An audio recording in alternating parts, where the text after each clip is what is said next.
Captain Lee Minho stood on the bridge of the Iron Phoenix, watching the stars through the main window. His ship was alone in the dark space near the Vega system. They had been traveling for 3 weeks, carrying supplies to the new human colony on Vega Prime. It was supposed to be a simple mission, nothing special, just another cargo run through space that belonged to no one. The Iron Phoenix looked old from the outside. Her metal hull was dark gray with scratches and dents from years of service. She was not pretty like the sleek ships in the movies. She was built for work, not for show. The humans had designed her to be strong and reliable. Beauty was not important when you were flying through dangerous space. Lieutenant Park Jaiwan sat at her station, watching the sensor screens. She was young but smart. Her fingers moved quickly over the controls as she checked for any signs of trouble. Space was big and mostly empty, but it was not always safe. Pirates, asteroids, and strange energy storms could appear without warning. "Captain," Park said, her voice calm but serious. "I'm seeing something on the long-range sensors." Lee turned to look at her screen. Small dots of light appeared on the display, moving toward their position. There were many of them. Too many to be friendly traders or other human ships. "How many?" Lee asked. Park counted the dots quickly. 50 ships, sir. Maybe more. They're coming from the direction of Coalition space." Lee felt his stomach tighten. The Galactic Coalition was a group of alien races that controlled large parts of the galaxy. They had advanced technology and powerful weapons. Humans had met them before, but the meetings had not gone well. The Coalition thought humans were primitive and dangerous. They wanted humans to stay in their small corner of space and not explore further. "Distance?" Lee asked. 2 hours at their current speed," Park replied. "They're not trying to hide. Their engines are running hot, and they're broadcasting identification signals." Lee walked to his captain's chair and pressed a button. "All crew, this is the captain. We have visitors coming. Coalition ships, everyone to battle stations. This is not a drill." Red lights began flashing throughout the ship. The crew moved quickly to their positions. They had trained for this moment many times. The Iron Phoenix carried only 200 people, but each one knew their job. Dr. Kim So-young appeared on the bridge a few minutes later. She was the chief engineer, a small woman with quick hands and a sharp mind. "Captain, all systems are ready.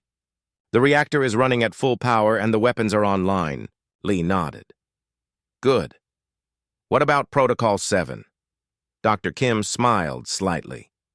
"Ready when you are, sir. The Coalition won't know what hit them. Protocol 7 was a secret. Most of the crew did not even know about it. Only the senior officers had been told. It was humanity's ace in the hole, a surprise that could change everything." The Coalition ships grew larger on the sensors. Park identified the lead ship as a Vorthak battlecruiser, twice the size of the Iron Phoenix. The Vorthak were one of the most powerful races in the Coalition. They had blue skin, 4 arms, and no patience for species they considered inferior. "Incoming. Transmission," Park announced. "Put it on screen," Lee ordered.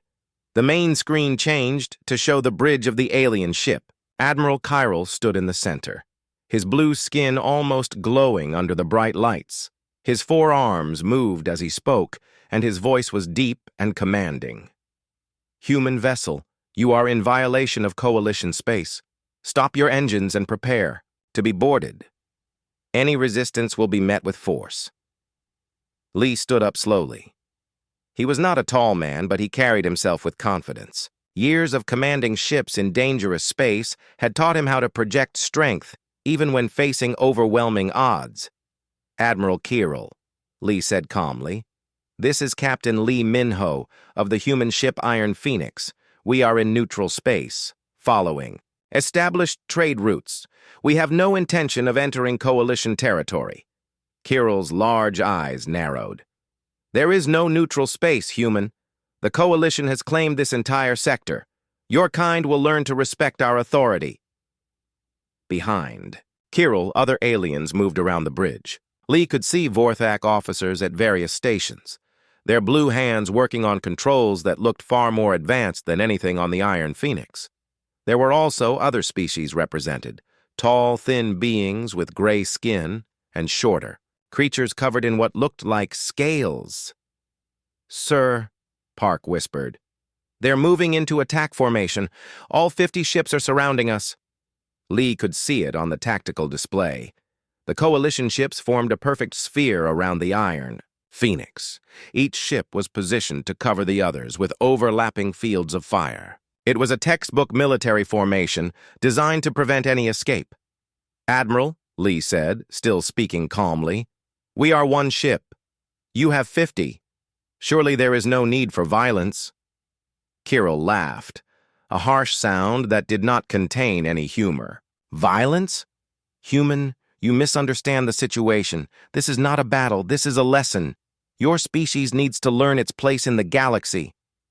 On the bridge of the Iron Phoenix, the crew watched and waited. They could see the alien ships on their screens, weapons powered and ready to fire. The odds were terrible, but no one showed fear. They trusted their captain, and they trusted their ship. "Science Officer Thex," Kirill called to someone off-screen. "Begin the deep scan. I want to know everything about this primitive vessel. Their weapons, their technology, their weaknesses, all of it." Lee felt a small smile touch his lips. "Of course, Admiral. Please, scan away. We have nothing to hide." Park looked at her captain with surprise. Why was he being so cooperative? Why wasn't he trying to run or fight? Dr. Kim, however, understood. She moved to her engineering station and began entering commands. "Protocol 7 is standing by, Captain." The deep scan began. Energy beams from the coalition ships washed over the Iron Phoenix, penetrating the hull and examining every system. The aliens would see the nuclear reactors, the kinetic weapons, the basic shielding. They would see exactly what they expected. To see a primitive human ship with outdated technology. What they would not see was far more important. Hidden deep in the ship's computer core, Aria came online. The Advanced Reconnaissance and Intelligence Assistant was humanity's most closely guarded secret. She was an artificial intelligence unlike anything the galaxy had ever seen.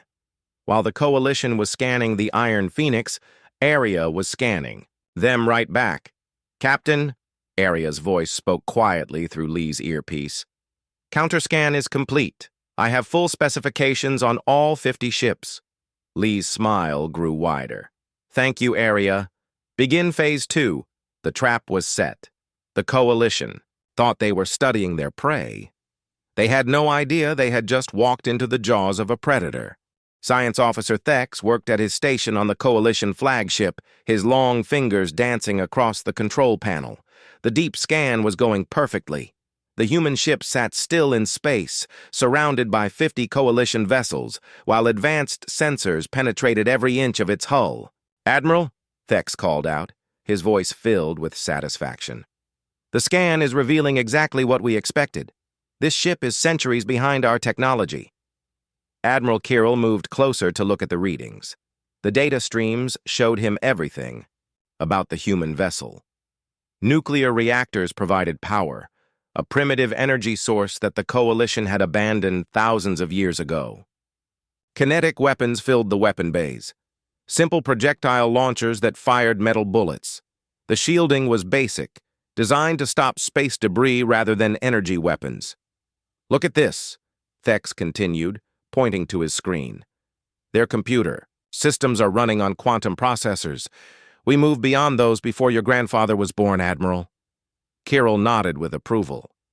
This was exactly what he had hoped to find. The humans were expanding too quickly, claiming systems that rightfully belonged to the Coalition. But if their technology was this backward, they would be easy to stop. "What about their crew?" Kirill asked. 200 beings, Thex replied. "All human. No artificial intelligence that I can detect. Their life support systems are crude but functional. They breathe oxygen and nitrogen just like several Coalition species. On the bridge of the Iron Phoenix, Captain Lee Minho watched the scan continue. His crew remained calm at their stations, following his example. But beneath the surface, something incredible was happening. Dr. Kim So-young monitored her engineering, displays with intense focus. The Coalition sensors were powerful, but they were designed to find advanced technology. They looked for energy signatures, quantum fields, and subspace communications. They were not designed to find something that appeared primitive on the surface. "Area," Dr. Kim whispered into her headset. "Status report." "Counterscan proceeding as planned," Arya responded in a voice that sounded like Choi Hyejin, the engineer who had helped design her. "The Coalition is examining our outer systems while I map their entire fleet. They have no idea I exist. Area was hidden in plain sight." To the Coalition scanners, she appeared to be nothing more than a navigation computer.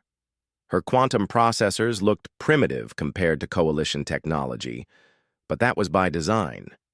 Humans had learned to hide their true capabilities behind a mask of simple engineering. While the aliens studied the Iron Phoenix, Arya was learning everything about them. She traced their communication networks, mapped their command structure, and analyzed their weapon systems. Every ship in the Coalition fleet was revealing its secrets to her. "Their flagship is a Vorthak heavy cruiser," Arya reported to the bridge crew through their earpieces. "Shield frequency 247.3 terahertz, main. Weapons are plasma cannons with a 15-second charge cycle. Weakness in the rear quarter where the engine exhaust vents are located." Lieutenant Park Ji-won wrote down the information carefully. Around the bridge, other officers were doing the same. They were building a complete tactical picture of the enemy fleet. On the Coalition flagship, Thex was still studying the human ship with growing confidence. "Admiral, I'm detecting their weapon systems now. They appear to use railguns, magnetic acceleration devices that fire solid projectiles. Effective range is limited to about 50,000 kilometers." "Pitiful," Kirill commented. "Our plasma cannons can reach 3 times that distance." What Thex could not see was that the human railguns were far more sophisticated than they appeared. The magnetic coils were made from materials that the Coalition had never encountered. The projectiles were not simple metal slugs, but complex ammunition with multiple warheads and guidance systems. "Sir," another Coalition officer called out, "I'm reading their reactor output. Maximum power generation appears to be 2.3 terawatts. Kirill laughed. "My ship alone generates 15 terawatts. These humans are even more primitive than our worst estimates." But the readings were wrong. The Iron Phoenix had multiple reactors, most of them hidden behind shielding that made them invisible to Coalition sensors. The ship could generate far more power than any single Coalition vessel. But the humans had learned to hide their true strength. Dr. Kim smiled as she watched the false readings on her screen. "They're seeing exactly what we want them to see," she whispered to Captain Lee. "How much longer?" Lee asked quietly. "Arya needs 3 more minutes to complete the fleet analysis," Dr. Kim replied. On the Coalition ship, Science Officer Thex was beginning his final scans. He focused his sensors on the human bridge, trying to analyze their command structure and decision-making processes. "Interesting," he said to Admiral Kirill. "The human captain appears calm despite being surrounded. Either he's very brave or very stupid." "Probably both," Kirill replied. "Humans are known for their reckless behavior. They rush into situations without thinking. What neither alien realized was that Captain Lee had every reason to be calm. Arya was feeding him constant updates about the Coalition fleet. He knew the shield frequencies of every ship. He knew their weapon ranges, their crew sizes, and their tactical doctrines. He was learning the Coalition's greatest strengths and most critical weaknesses. "Arya," Lee spoke softly into his communicator, "give me something I can use." "The Coalition fleet is using Standard Formation 7, Arya replied. "It's designed to prevent escape, but it has a critical flaw. If the flagship is disabled, the other ships will cluster around it to provide protection." This creates a target-rich environment for area effect weapons. Lee nodded. Formation 7 was indeed a classic military arrangement, but it assumed that the enemy would try to run or fight conventionally. The Coalition had no idea what humans were capable of when they stopped playing by the rules. "Captain," Lieutenant Park said suddenly, "the scan intensity is increasing. They're really digging. Deep now. Let them look," Lee replied calmly. "The deeper they scan, the more we learn about their scanning technology." Area was indeed learning. Every sensor beam that touched the Iron Phoenix was analyzed and understood. The Coalition's quantum scanners operated on principles that humans had encountered before during their first contact with alien technology years ago. But the Coalition had made their scanners much more powerful, and Area was mapping every improvement they had made. "Fascinating," Area reported privately to Dr. Kim. "Their scanning technology would allow us to see through any Coalition stealth system. They've just given us the ability to detect their hidden bases and secret facilities." The scan continued for another 2 minutes. Thex and his team examined every system on the Iron Phoenix, cataloging weapons, engines, life support, and communication arrays. They built a complete picture of human technology, or at least what they thought was human technology. "Scan complete," Thex announced. "Admiral, this vessel represents no threat to Coalition forces. Their weapons are short-range and low-powered. Their shields could not stop even our lightest plasma bolts. I recommend we destroy them quickly and continue our patrol." Admiral Kirill studied the data for a long moment. The human ship was indeed primitive, but something bothered him. Why had the captain seemed so confident? Why hadn't the humans tried to run when they saw 50 Coalition ships approaching? "Perhaps we should interrogate the crew first," Kirill said slowly. "Learn more about human intentions in this sector." "As you wish, Admiral," Thex replied. "But I assure you, this ship poses no danger to us." On the Iron Phoenix, Arya finished her counterscan and compiled her report. She had analyzed 50 Coalition vessels, their weapons, their shields, their communication systems, and their tactical patterns. She had identified the command ship, mapped the chain of command, and located critical vulnerabilities in every single vessel. "Captain," Arya said, quietly, "counterscan complete. I have everything we need." Captain Lee stood up from his chair and straightened his uniform. It was time to show the Coalition what humans were really capable of. The aliens had just made the biggest mistake in galactic history. They had given humanity all the information it needed to destroy them.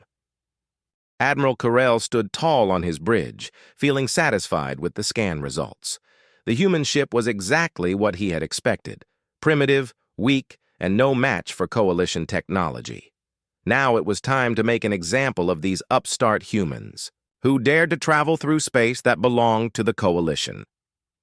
"Open a communication channel," Kirill ordered his communications officer. The main screen on the Coalition flagship showed Captain Lee Minho standing calmly on his bridge. The human looked small and insignificant compared to the powerful Vorthak admiral. Kirill's forearms moved as he prepared to deliver his ultimatum. "Human captain," Kirill began, his voice filled with authority. "Our scans are complete. Your vessel is outmatched in every way. You have 2 choices: surrender immediately and submit to Coalition justice, or be destroyed where you sit. Choose wisely." Captain Lee smiled slightly, which surprised the Admiral. "Why would a doomed man smile?"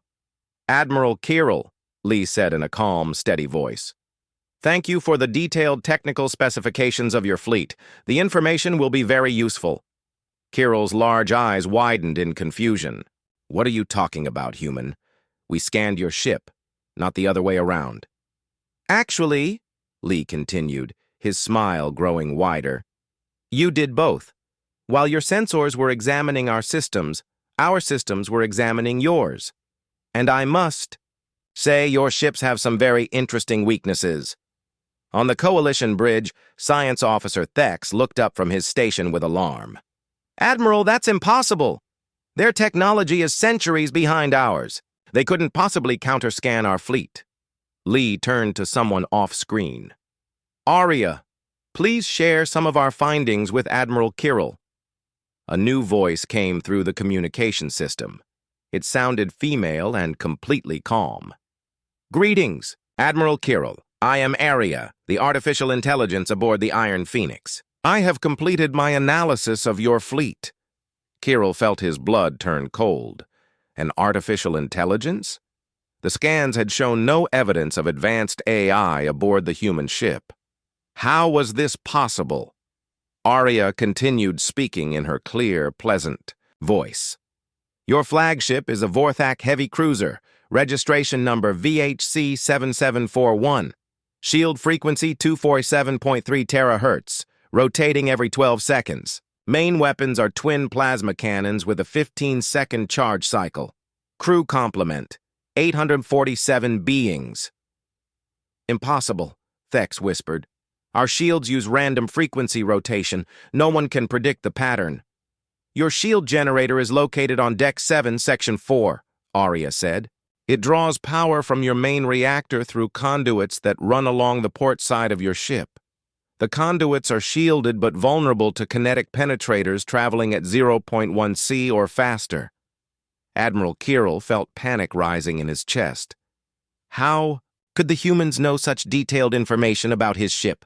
The Coalition's most advanced sensors couldn't penetrate Vorthak shields that deeply. That's not all, Arya continued cheerfully. Ship designation VFC-2341, the Vorthak frigate to your left, has a reactor coolant leak in its engine room. The crew doesn't know about it yet, but the leak will cause a containment failure in approximately 6 hours. On the bridge of that frigate, alarms suddenly began sounding. The captain looked at his engineering displays with shock. There was indeed a coolant leak, exactly where the human AI had said it would be. How? Kirill demanded. How do you know this? Captain Lee stepped forward on the screen. Admiral, you made a critical error. You assumed that because our technology looks primitive, it actually is primitive. Humans learned long ago that appearances can be deceiving. Arya's voice returned. Shall I continue, Captain? I have detailed information about all 50 ships in the Admiral's fleet. Please do, Lee said. Ship VBC 9982 has a microfracture in its main weapon housing. Ship VDC 4471 has a navigation computer with corrupted software that will cause targeting. Errors. Ship VEC 7823 has insufficient crew in its engineering section due to a recent illness outbreak. With each statement, the named ships began reporting problems. Some had discovered equipment failures they didn't know existed. Others found software errors that their diagnostics had missed. The pattern was clear and terrifying.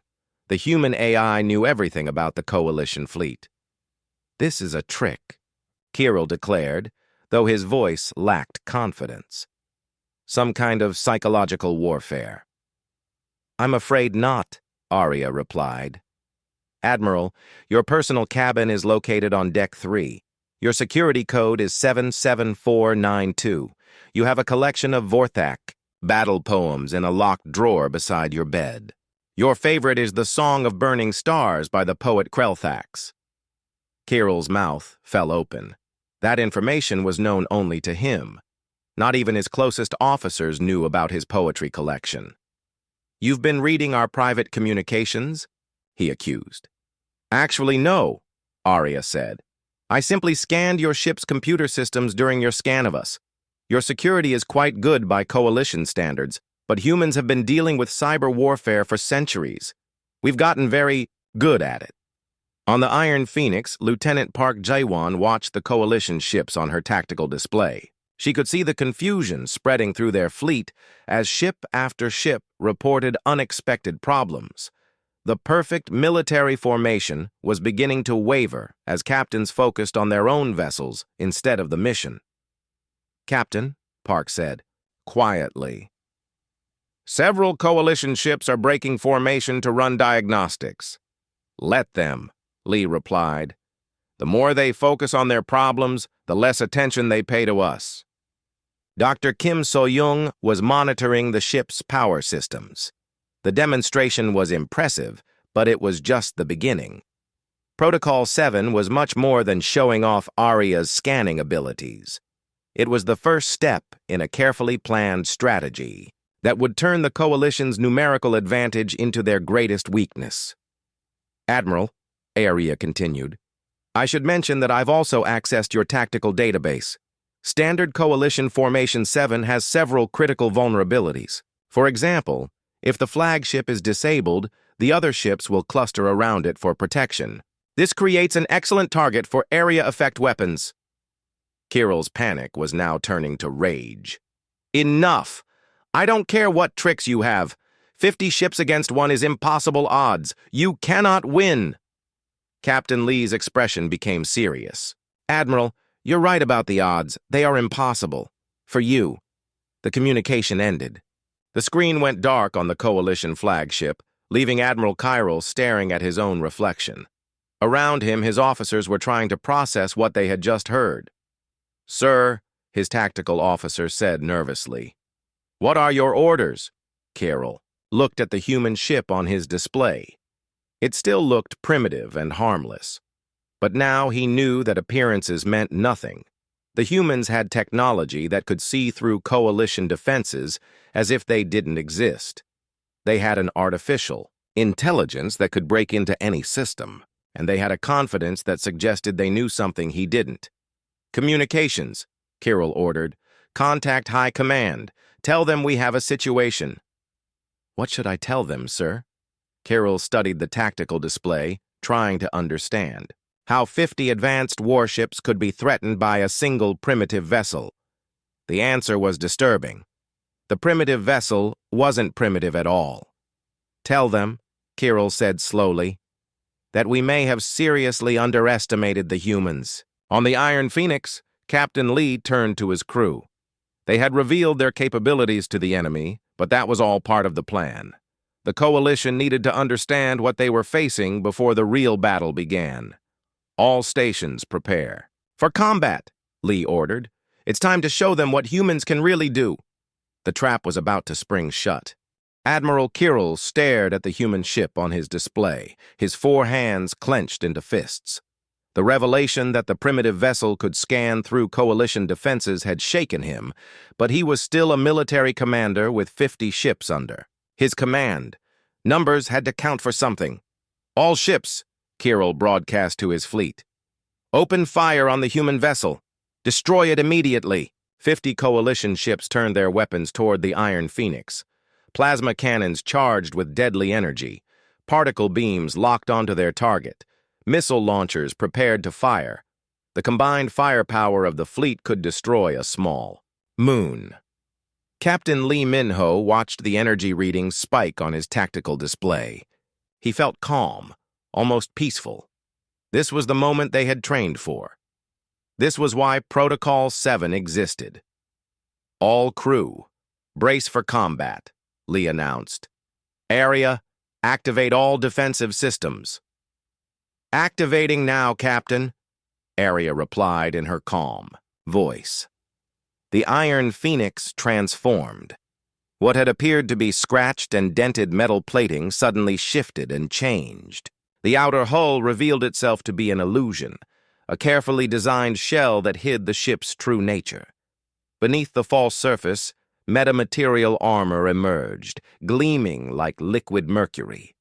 The first wave of Coalition fire struck the Iron Phoenix.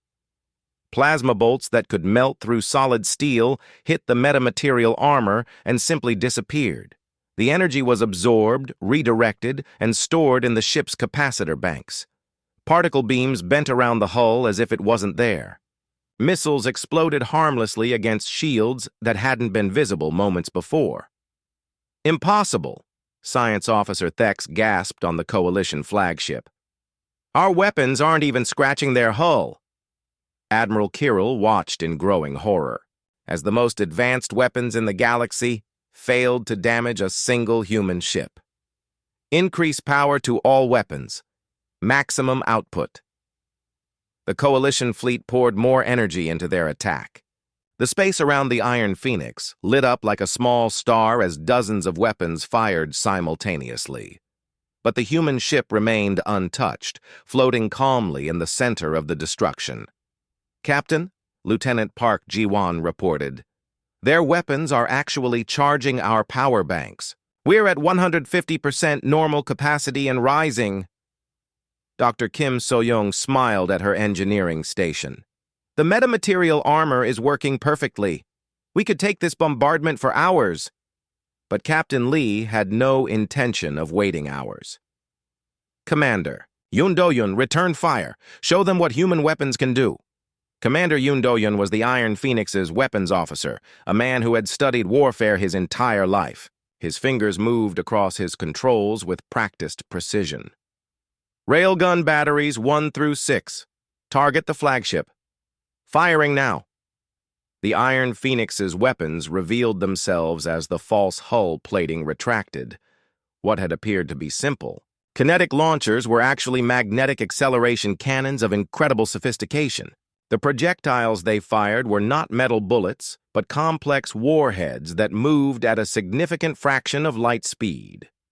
The first salvo struck Admiral Kirill's flagship before the Vorthak sensors could even detect the incoming fire. The kinetic energy was enormous. Each projectile hit with the force of a small nuclear weapon. The coalition ship's shields, which had easily stopped energy weapons for centuries, were completely useless against solid matter traveling at relativistic speeds. The flagship's hull ruptured in 3 places. Atmosphere vented into space as emergency bulkheads slammed shut. The ship's artificial gravity failed, sending the crew floating helplessly through the corridors. "Damage report!" Carroll shouted as he pulled himself back to his command station. "Massive! Hull breaches on decks 4, 7, and 9, his engineering officer reported. "Shield generators are offline. Main weapons are damaged. We're losing power across all systems." Carroll couldn't believe what was happening. A single volley from the human ship had crippled his flagship, a vessel that had survived dozens of battles against coalition enemies. "Sir," his tactical officer called out, "the human ship is launching smaller craft." Captain Nam Ji-yeon piloted her fighter away from the Iron Phoenix with deadly grace. Her ship was tiny compared to the massive coalition vessels, but it moved like a living thing. The fighter's engines used technology that the coalition had never seen, a propulsion system that bent space around the craft, allowing it to accelerate beyond anything the aliens thought possible. "This is Strike Leader Nam," she broadcast to the Iron Phoenix. "Beginning attack run on coalition formation." Her fighter darted between the coalition ships like a needle through cloth. The alien vessels tried to target her, but their weapons couldn't track something moving so fast. Their computers, designed to fight other coalition ships with predictable speeds and movements, couldn't calculate firing solutions. Nam's fighter carried weapons that seemed impossibly large for such a small craft. When she fired, the energy beams that emerged were more powerful than the main guns on some coalition frigates. The technology was another human innovation, weapons that drew power directly from the fighter's space-bending drive system. The coalition fleet found itself under attack from multiple directions. The Iron Phoenix continued to fire its railguns with devastating accuracy, while Nam's fighter struck targets throughout their formation. Each attack revealed new technologies that shouldn't have been possible. "All ships converge on the human vessel," Admiral Kirill ordered desperately. "Formation 7, protect the flagship." It was exactly what Captain Lee had been waiting for. "Arya, they're clustering around the flagship just as you predicted." "Confirmed, Captain," Arya replied. 47 ships are moving into close formation. Recommend area effect weapons." Commander Yoon smiled grimly. "Plasma charges armed and ready, Captain." The Iron Phoenix's next weapons were perhaps the most terrifying of all. The ship fired what appeared to be simple missiles, but when they reached the center of the coalition formation, they revealed their true nature. Each missile contained a miniature sun, a controlled fusion reaction that released energy in all directions. The artificial stars bloomed among the coalition ships, bathing them in radiation and heat that their shields were never designed to handle. Ships that had survived the kinetic bombardment found their hulls melting under the intense energy. Electronic systems failed as electromagnetic pulses swept through the fleet. "Sir, we're losing ships," Kirill's communications officer reported, his voice filled with panic. "VFC 2341 has lost main power. VBC 9982 is reporting critical damage to all systems. VDC 4471 is not responding to hails." Through the chaos, Captain Lee's voice came over the communication system again. He sounded calm, almost conversational. "Admiral Kirill, this is what humans call asymmetric warfare. You expected us to fight by your rules, using your tactics. But we learned long ago that rules are for people who can't think creatively." The battle continued for another 10 minutes, but the outcome was never in doubt. The coalition ships, designed to fight enemies with similar technology and tactics, were helpless against human innovation. Their formation, perfect for conventional warfare, became a liability when facing weapons that ignored their defenses. One by one, the coalition vessels fell silent. Some were destroyed outright by the railgun bombardment. Others were disabled by the plasma charges or captured by boarding parties that seemed to appear from nowhere. The humans used tactics that the coalition had never encountered. Small teams teleporting directly onto disabled ships, using technology that shouldn't have existed. "Damage report," Admiral Kirill requested weakly. His flagship was barely functional. "Life support failing, weapons offline. 47 ships destroyed or disabled," his tactical officer reported. 3 ships remaining, our flagship and 2 frigates. Kirill looked at the tactical display with disbelief. In less than 30 minutes, a single human ship had destroyed or captured an entire coalition fleet. It was militarily impossible, but it had happened. "Sir," his communications officer said quietly, "the human captain is requesting to speak with you." Kirill nodded slowly. He had no choice but to listen. His career was over, his fleet was gone, and he was at the mercy of beings he had thought were primitive savages. Captain Lee appeared on the screen again, still standing calmly on his bridge. Behind him, his crew worked efficiently at their stations, as if destroying 50 warships was a routine task. "Admiral," Lee said politely, "I believe you wanted to discuss surrender terms." Admiral Kirill sat in the ruins of his command center, staring at the human captain on his damaged screen. The proud Vorthak commander who had entered this system with 50 ships now had only 3 vessels left, and they were barely functional.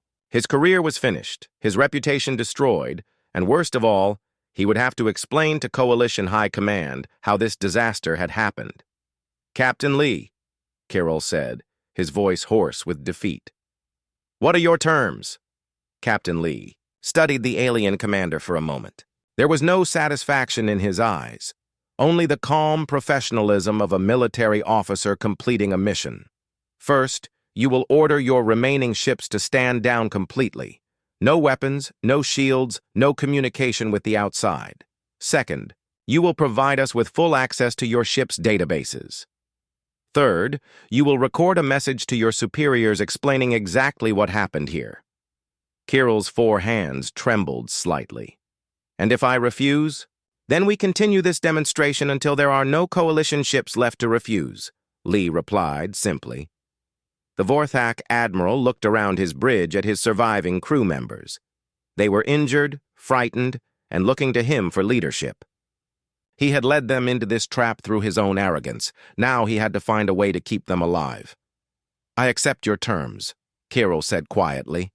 Within hours, the Iron Phoenix had taken control of the 3 surviving coalition vessels. Human boarding parties, led by Captain Oh Sang-woo, moved through the alien ships with military precision. They were not cruel or vindictive, but they were thorough.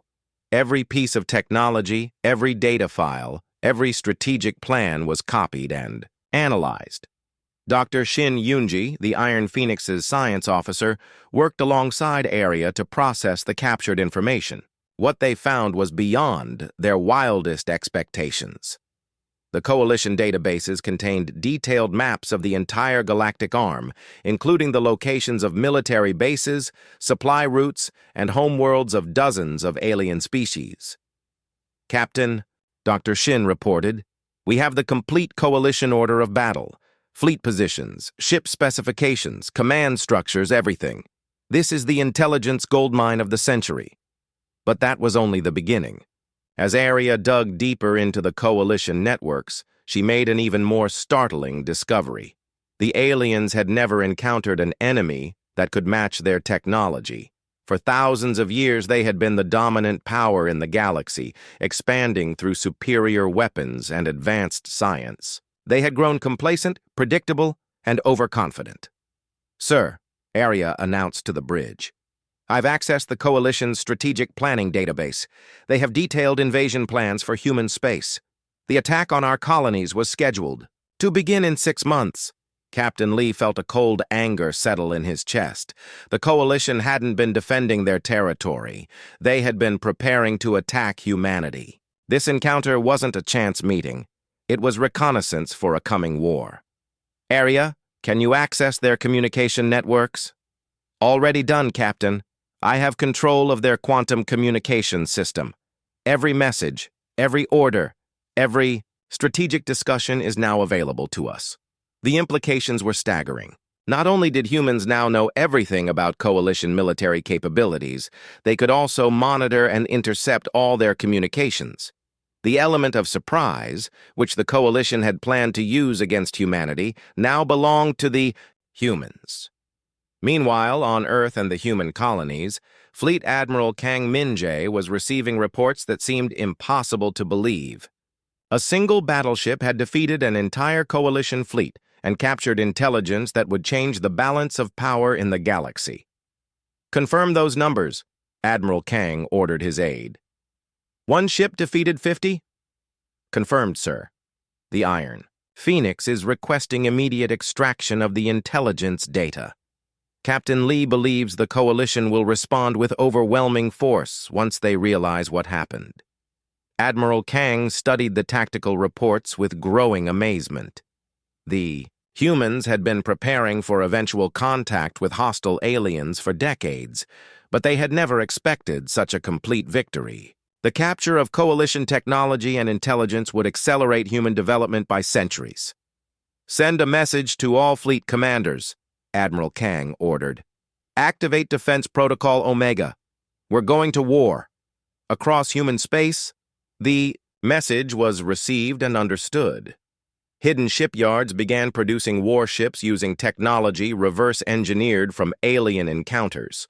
Sleeper agents, who had been placed on worlds throughout the galaxy, activated and began gathering intelligence. The human military machine, which had been designed for defense, shifted into full offensive mode. Ambassador Park Soon-ho was already reaching out to non-coalition species, offering alliance against their common enemy. Many alien races had been conquered or oppressed by the Coalition for centuries. The promise of human military support in exchange for strategic cooperation was extremely attractive. "The Kalari Federation is interested in joining us," Ambassador Park reported to Admiral Kang. "They've been fighting Coalition expansion for 50 years. The Thorian Empire is also sending representatives." The intelligence from Admiral Kirill's fleet had revealed which species were truly loyal to the Coalition and which were simply too afraid to resist.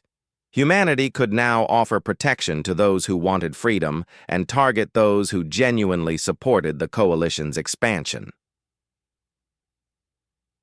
Back on the Iron Phoenix, Captain Lee was preparing for the next phase of the operation. The Coalition High Command would eventually realize that their fleet had disappeared. When they investigated, they would find a very unpleasant surprise waiting for them.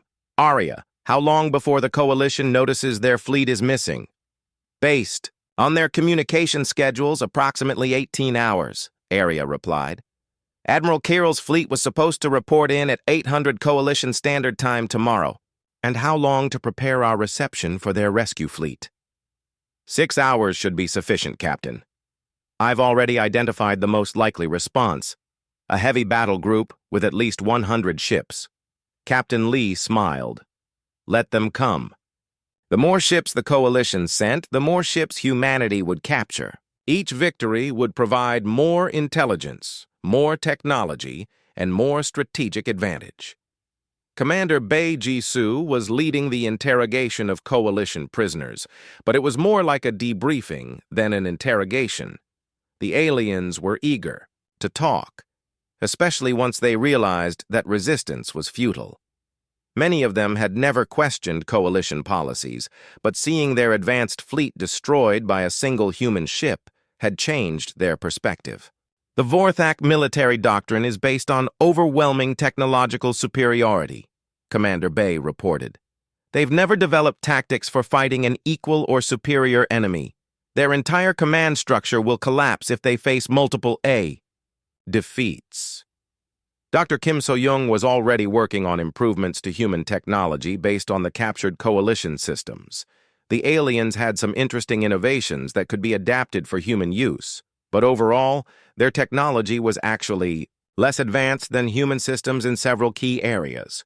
They focused too much on energy weapons and not enough on kinetic systems, Dr. Kim explained to Captain Lee. Their shields can stop almost any energy attack, but they're vulnerable to physical projectiles. They never expected to face railguns, firing at relativistic speeds. 6 months later, the war was over. The Coalition's response to the loss of Admiral Kirill's fleet had been exactly what Arya predicted. A massive force sent to investigate and avenge their defeat. That force had been destroyed just as completely as the first one. Each victory provided more intelligence, more ships, and more proof that humanity was the superior military power. The Coalition's member species began surrendering individually rather than face the humans in battle. Some switched sides entirely, offering to join the growing human alliance. Others simply withdrew from Coalition space and declared neutrality. Admiral Kirill, now a prisoner of war, was interviewed by human intelligence officers about the rapid collapse of his government. We were not prepared for your way of thinking, he admitted. For thousands of years, we fought enemies who used our tactics, our strategies, our assumptions about warfare. You changed all the rules. Captain Lee Min-ho stood on the bridge of the Iron Phoenix, now flagship of the first human expeditionary fleet. Through the main window, he could see the blue-green world of Vorthak Prime, the former Coalition capital. Human ships filled the orbital space around the planet, their presence a permanent reminder of the new order in the galaxy. Captain, Lieutenant Park Ji-won reported from her station. We're receiving surrender requests from 12 more Coalition worlds. Fleet Admiral Kang is asking for instructions.